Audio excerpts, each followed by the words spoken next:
Hello and welcome to Think Watercolour. Today's demonstration is part of a series I'm working on of people at work. This one is of a metalworker, and as it took over 1.5 hours to complete, plus drying time, I've time-lapsed the video to make it quicker for you to watch. What I want to show you is a simple way to retain the light and transparency in your watercolours. This is basically a three-stage technique. Firstly, where you are drawing and observing where the white of your paper is going to be your lightest light, followed by wet in wet, laying down the light and dark midtones. Finally, once the light and dark midtone layer is dry, you can then start painting the darkest darks to create contrast and add detail to the work. This technique is nothing new and lots of artists use it, but it does require a controlled approach as opposed to perhaps the more looser and free-flowing style of painting that I use in landscapes, etc., seascapes, that sort of thing. And having said that, this technique still follows the basic watercolour principle of working from the lightest lights to the darkest darks. As you can see from this reference photo that I downloaded from Unsplash, I've cropped and edited to simplify and remove any unnecessary detail from the background. My aim is to avoid a photorealistic style and yet retain enough information to tell a story. I've initially sketched the image on a sheet of Saunders Waterford 300-gram rough paper, and I've added some masking fluid in the areas that I want to retain the whitest white, just the odd highlight here and there, not too much. I'm starting off by wetting the paper all over, apart from the window, which I want to keep absolutely dry and retain the whiteness of the paper. This is a mixture of cerulean blue and pyrrole orange for the grey, with a touch of ultramarine for some of the darker areas. Painting it fairly loosely just to get the initial wash down. For the skin tones and the window frame, I'm using a mixture of yellow ochre, small amount of pyrrole orange, very tiny touch, and some alizarin crimson.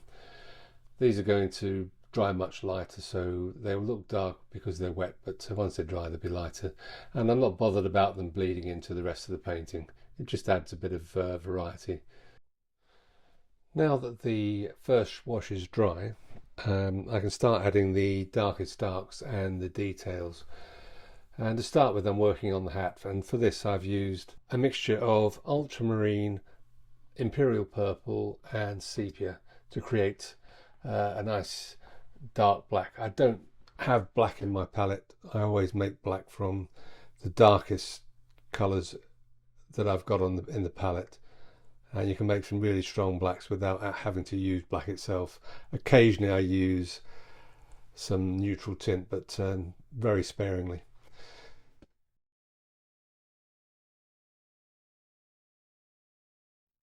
As you can see here, I'm lifting out the highlight on the hat, just trying to get that right before it dries.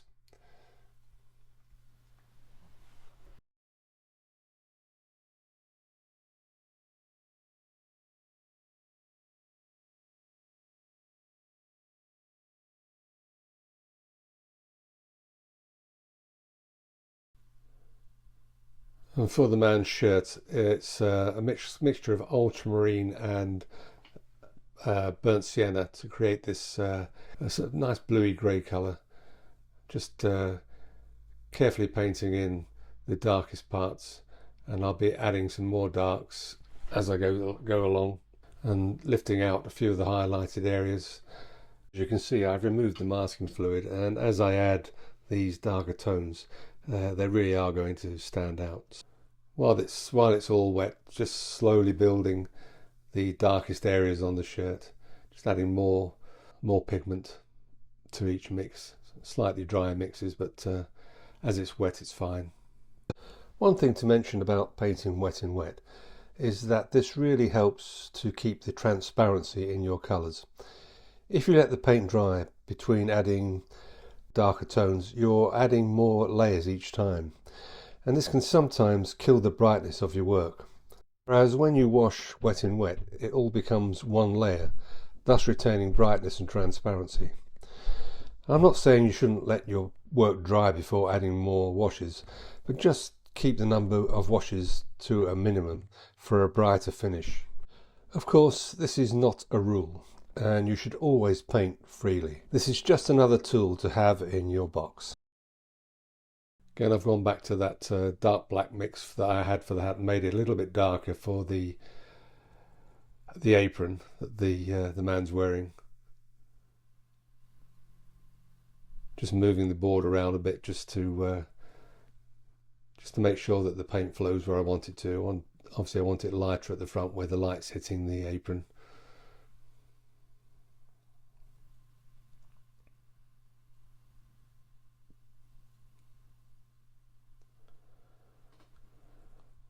And using the same colours, I'll be painting in some of the detail on the bench.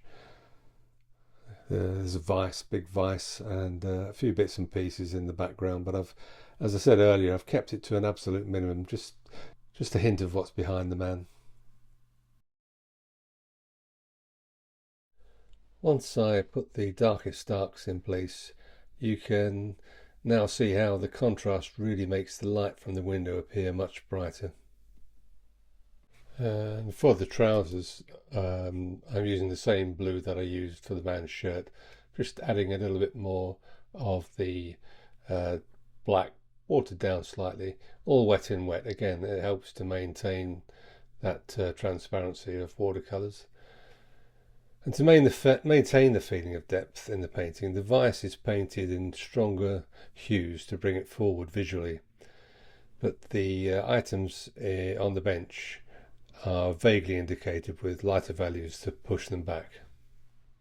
The same with the window frame, just keeping it light.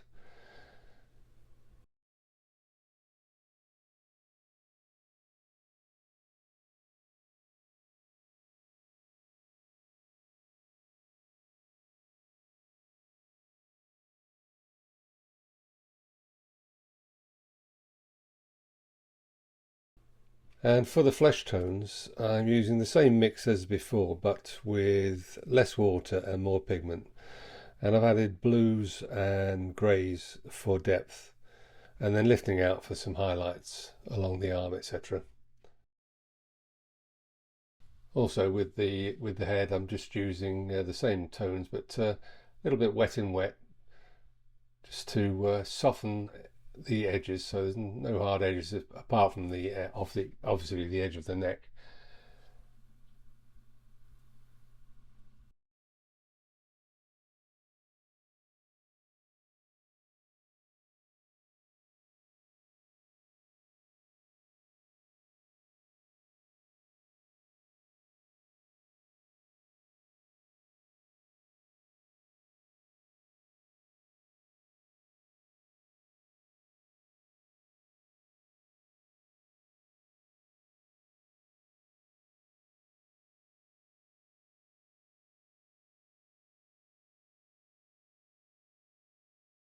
Just adding the final details, a few highlights here and there, with a bit of white gouache just for a few little bits and pieces that I missed with the masking fluid. For the background behind the man, I've just darkened that area. I just thought it was a little bit too light in that corner. It just adds to the depth of the painting. And I think I'm done. Thank you so much for watching. I hope you found this video useful. If you did, do give it a like. It really helps with YouTube, spreading the word. And do subscribe if you're not a subscriber, and hit the notification bell for future videos. As I've said many times, I do try to post at least once a week, but don't always manage it. And thanks again for watching.